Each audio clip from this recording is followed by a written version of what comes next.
আসসালামু আলাইকুম। Welcome to Moni's cookbook. আশা করছি সবাই ভালো আছেন। আজকে আমি শুটকির একটি রেসিপি করব। আমরা সবসময় মাছ মাংস তৈরি করতে করতে মাঝে মাঝে শুটকির এমন একটা ক্রেভিং আসে যে আজকেই শুটকি তৈরি করে খাবো। তো আজকে আমি অনেক খেতে ইচ্ছে করছে, বেগুন দিয়ে শুটকি তৈরি করেছি আর সেটাই আপনাদের সঙ্গে শেয়ার করছি। এখানে আমি পাতিল বসিয়ে দিয়ে পরিমাণ মতো তেল দিয়ে দিয়েছি। দেখতে পাচ্ছেন, তেলটা আপনারা আপনাদের পরিমাপ মতো দিলেই হবে।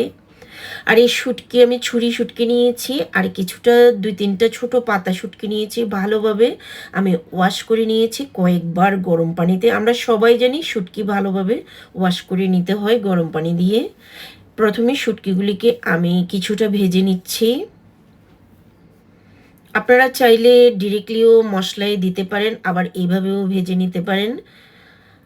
২-৩ মিনিটের মতো ভাজা হলেই আমি উঠিয়ে নিচ্ছি। এখন আমি আরও কিছুটা তেল অ্যাড করে দিচ্ছি এখানে। আর এখানে আমি দিয়ে দিচ্ছি পরিমাণ মতো পেঁয়াজ দিয়ে দিয়েছি। আর পেঁয়াজগুলিকে আমি ভালোভাবে নাড়াচাড়া করে দিচ্ছি যাতে হালকা ব্রাউন কালার চলে আসে। এ পর্যায়ে আমি অ্যাড করে দিব ১ চা চামচ করে আদা রসুনের পেস্ট।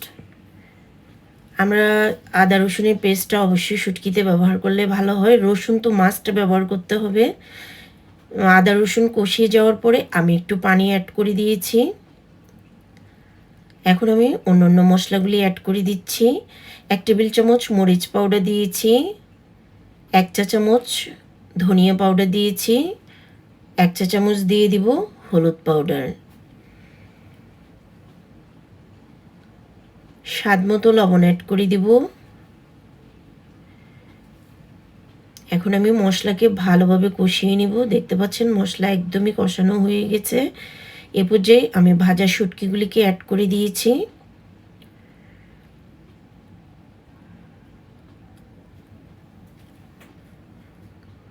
আমি কিছুটা চিংড়ি মাছ অ্যাড করে দিয়েছি। শুটকি রান্নার সময় আমরা একটু যদি মাছ ব্যবহার করি, চিংড়ি মাছ অথবা অন্য যে কোনো মাছ, এটা শুটকির স্বাদকে আরও বেশি বাড়িয়ে তোলে। আপনারা চেষ্টা করবেন যে কোনো মাছ অ্যাড করতে। আর এখানে আমি একটি আলুকে কুচি করে দিয়ে দিয়েছি। বেগুন, আজকে বেগুন দিয়ে শুটকি করছি আর বেগুনের সঙ্গে আলু দিলে কিন্তু খুব ভালো লাগে। এখন আমি কভার করে দিয়ে কষিয়ে নিব ৩-৪ মিনিটের মতো। দেখতে পাচ্ছেন বেগুন আর শুটকি অনেকখানি কষানো হয়ে এসেছে।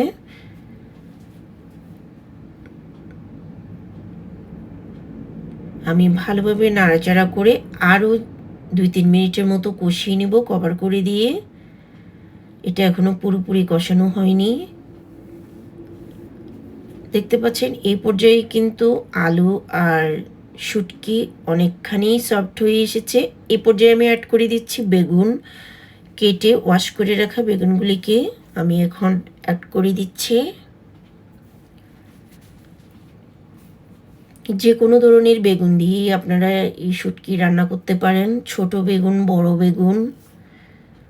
ভালোভাবে আমি সব কিছু মিক্স করে দিচ্ছি। এই পর্যায়ে আমি অ্যাড করে দিচ্ছি একটি টমেটো। টমেটো একদমই অপশনাল, আপনি চাইলে অ্যাড করতে পারেন, না চাইলে না অ্যাড করতে পারেন। আবারও কভার করে দিয়ে আমি একদম ৭-৮ মিনিটের মতো মিডিয়াম জালে সিদ্ধ করে নিব সব কিছু। দেখতে পাচ্ছেন খুব সুন্দর করে কিন্তু আমার সব কিছু সিদ্ধ হয়ে এসেছে। আজকে আমি শুটকির এই তরকারিটাকে একদম এরকম মাখো মাখো করে রাখবো, কোনো পানি ব্যবহার করব না। মানে ঝোল দিব না আজকে, এভাবে মাখা মাখা করে রাখতে চাচ্ছি। আপনারা চাইলে ঝোল অ্যাড করতে পারেন। তো এ পর্যন্ত সবাই ভালো থাকবেন, সুস্থ থাকবেন। যদি আমার ভিডিওটি ভালো লেগে থাকে অবশ্যই একটি লাইক দিয়ে ভিডিওটিকে শেয়ার করে দিবেন। দেখা হবে অন্য কোনো নেক্সট ভিডিওতে। সে পর্যন্ত আল্লাহ হাফেজ। আসসালামু আলাইকুম।